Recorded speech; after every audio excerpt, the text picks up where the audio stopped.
네, 안녕하십니까. 오늘은 후회하지 않을 결정 프로세스에 대해서 한번 이야기를 드려볼까 합니다. 우리가 살면서 최고의 선택을 할 때가 있지만 최악의 선택을 할 때도 있죠. 그런데 최악의 선택은 사실은 그 선택을 하기 전에 내가 이랬으면 괜찮았을 걸, 저랬으면 괜찮았을 걸 하는 후회로운 생각들이 많이 스쳐 지나가면서 그런 최악의 결론이 나올 때들이 있잖아요. 이거를 상쇄시킬 수 있는 방법에 대해서 이야기를 드려볼까 합니다. 결론부터 말씀을 드리면 후회하지 않을 선택을 할 수 있는 제일 좋은 방법은 내가 어떤 선택을 했었을 때 그 선택이 시간과 돈을 조금 잃어버린다라는 판단이 들고 조금 잃어버려도 내가 감당이 된다 라는 생각을 가지고 있으면 후회하지 않을 선택을 할 수 있습니다. 자, 이론적으로 너무 간단한데 예시를 한번 들어드릴게요. 제가 아시는 형님이 있어요. 당연히 저는 부동산 쪽 일을 하니까 그 형님이 저한테 이제 물어봐요. 이런 케이스들이 많아요. 야, 내가 50억짜리 땅을 가지고 있는데 여기다가 건물을 지어야 되냐, 아니면 이걸 그냥 팔아야 되냐, 아니면 뭐 여기가 나중에 뭐 호재가 있는데 어쩌고 저쩌고 하면서 여러 가지 이제 이유와 내가 이거를 계속 갖고 있어야 되는 그 나름의 상황이나 이런 것들을 막 서술을 해요. 그러면서 저한테 이제 자문을 구하는 거죠. 의견을 구하는 거죠. 이거를 팔아야 되냐, 내가 여기를 그냥 가지고 있어야 되냐, 아니면 갖고 있다가 대출을 받아서 건물을 올려야 되냐, 뭐 이런 이야기들. 그러면 이제 저는 그렇게 얘기하죠. 형님, 형님 지금 그 50억짜리 땅 있잖아요. 그거 50억짜리 땅을 만약에 팔았다고 가정을 하죠. 그래서 그냥 50억이 본인 통장에 그대로 들어와 있어요. 현금으로. 세금 같은 거 계산하지 말자고요. 그냥 50억짜리 땅이 없고 50억짜리 현금이 지금 있는 상태예요. 그 50억짜리 땅을 팔았다고요. 그러면 이 50억 현금을 가지고 다시 이 땅을 살 거예요? 라고 물어보면 대부분 안 산다고 합니다. 그러니까 뭐냐면 내가 막상 그걸 가지고 있는 주인의 입장이 되면 이게 내가 가지고 있으니까 더 예뻐 보이죠. 더 좋아 보이고 더 예뻐 보일 거 아닙니까? 내 거니까. 마치 내가 벤츠를 사면 벤츠를 사기 전보다 벤츠를 사고 난 후에 내가 벤츠가 더 이뻐 보일 거 아닙니까? 마찬가지죠. 내가 가지고 있는 것들은 더 내가 스스로 가치를 부여한다고요. 그래서 항상 내가 갖고 있는 것을 내가 스스로 더 이쁘게 보고 그 상황에 매몰된다는 생각을 꼭 하셔야 됩니다. 이 자본주의가 재밌는 게 그래요. 자기가 가지고 있는 주식이든 부동산이든 사업체든 자기가 가지고 있는 직원이든 다 집게도 소중하고 예뻐 보여. 그래서 손해보기 싫고요. 이걸 가지고 있는 상태에 매몰돼서 생각을 하게 돼요. 그런데 저는 이게 후회를 할 수 있는 의사결정이라고 생각을 하는 거예요. 아까 말씀드린 것처럼 후회하지 않는 의사결정은 돈과 시간을 조금 잃어도 그 잃어버린 만큼 내가 감당할 수 있는 수준의 것들에 대해서만 배팅을 하는 게 후회하지 않을 선택의 1번이라고 제가 확실하게 생각을 하거든요. 마치 우리가 주식을 샀는데 20% 빠지면 내가 팔아야지 라고 딱 손절 구간을 잡아놓듯이 모든 관계, 모든 자본도 마찬가지라는 거죠. 다른 일을 한번 들어드릴까요? 그런 고민 많이 하죠. 친구들이서 갑자기 뭐 결혼해야 될까 말아야 될까, 뭐 어떤 애인을 한 5년 만났는데 이 애인하고 이제 결혼해야 될 것 같은데 결혼해야 될까 말까 막 이런 고민 많이 하잖아요. 그러면 저는 그렇게 얘기하죠. 결혼을 했을 때 행복한 시나리오는 평생 같이 살 거기 때문에 어떻게 전개될지 모르겠지만 네가 결혼을 이 사람이랑 하지 않았을 때 후회할 수 있는 상황을 한번 생각해 볼래?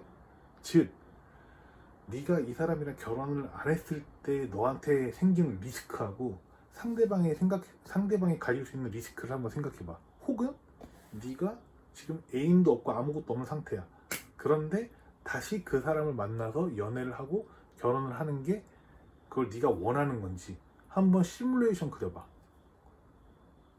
그런데 다시는 그러고 싶지 않다는 생각이 조금이라도 들면 뭐 다른 사람을 만나고 싶다라던가 아니면 그냥 평생 비혼주의자로 살고 싶다던가 뭐 여러 가지 상황들이 생기고 너의 감정과 상황에 따라서 당연히 변수들이 생길 건데 그런 것들도 나쁘지 않다라고 생각을 하면 결혼을 할 대상을 결혼을 꼭 굳이 지금 하는 게 아니라 보류를 하든 미뤄두든 아니면 결혼을 안 하든 이런 것들이 나쁘지 않다라고 생각을 하는 거야. 대신에 네가 저 사람이랑 결혼을 안 했을 때 평생 엄청 많이 후회할 것 같다 라고 하면 다른 문제지.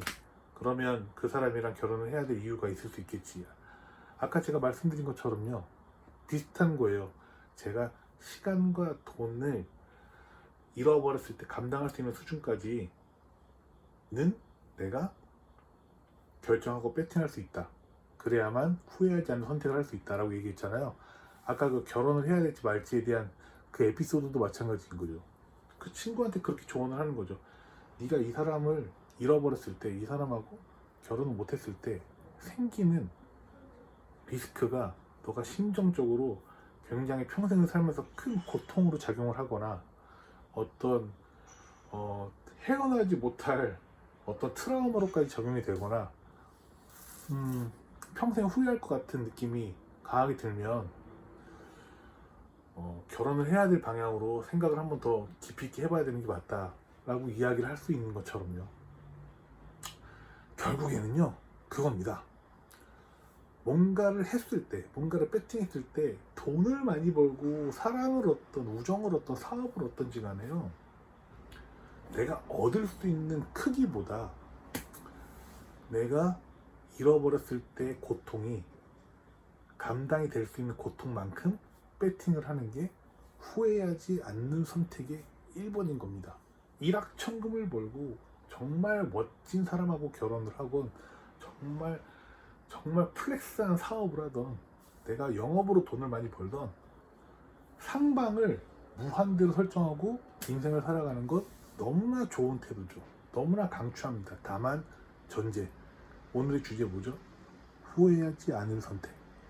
후회하지 않을 선택을 하려면 내가 감당할 수 있는 멘탈, 돈, 시간 만큼 해보는 겁니다. 내가 이만큼밖에 감당을 못하는데 이만큼을 해서 맛이 가버리는 것보다 낫잖아요. 내가 이만큼까지밖에 감당이 안 되면 이만큼만 해보는 겁니다. 그래서 조금씩 체급을 늘려나가는 게 더 좋겠죠. 우리 인간의 멘탈은 그렇게 단단하지 않습니다. 그렇게 단단하지 않아요. 운동 너무 빡세게 하면은 몸 망가지는 거랑 비슷해요. 멘탈도 내가 감당할 수 있는 만큼 수련을 하는 게 때는 좋다는 거죠. 저는 이거를 강력 권장해 드립니다. 사업도 저는 그렇게 생각해요.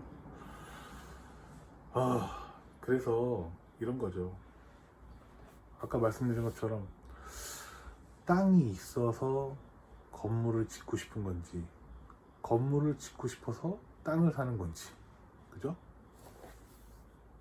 결혼을 하고 싶어서 애인을 만드는 건지, 애인을 만들고 나니까 결혼을 하고 싶은 건지, 멋진 사업 파트너를 만났으니까 사업을 하고 싶은 건지, 사업을 하고 싶어서 멋진 파트너를 만날 건지, 이거는 본인이 정해야 되는 문제겠죠.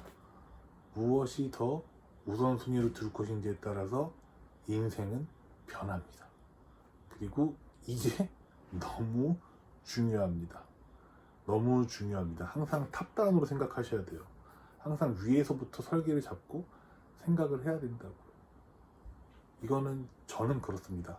다른 사람들은 아닐지 모르겠지만, 그래서 오늘은 좀 이런 이야기들을 드리려고 영상을 촬영한 겁니다. 후회하지 않을 선택에 대해서. 후회하지 않을 선택 누구나 다 하고 싶잖아요. 누구나 다 멋진 인생을 살고 싶고, 누구나 다 행복한 인생을 살고 싶고, 누구나 다 그런 욕망들이 있는데 이 욕망들을 실천하기 전에 항상 후회하지 않을 프로세스, 멘탈, 돈, 시간에 대해서 내가 감당할 수 있을 만큼만 덤비고 배팅하시기 바랍니다.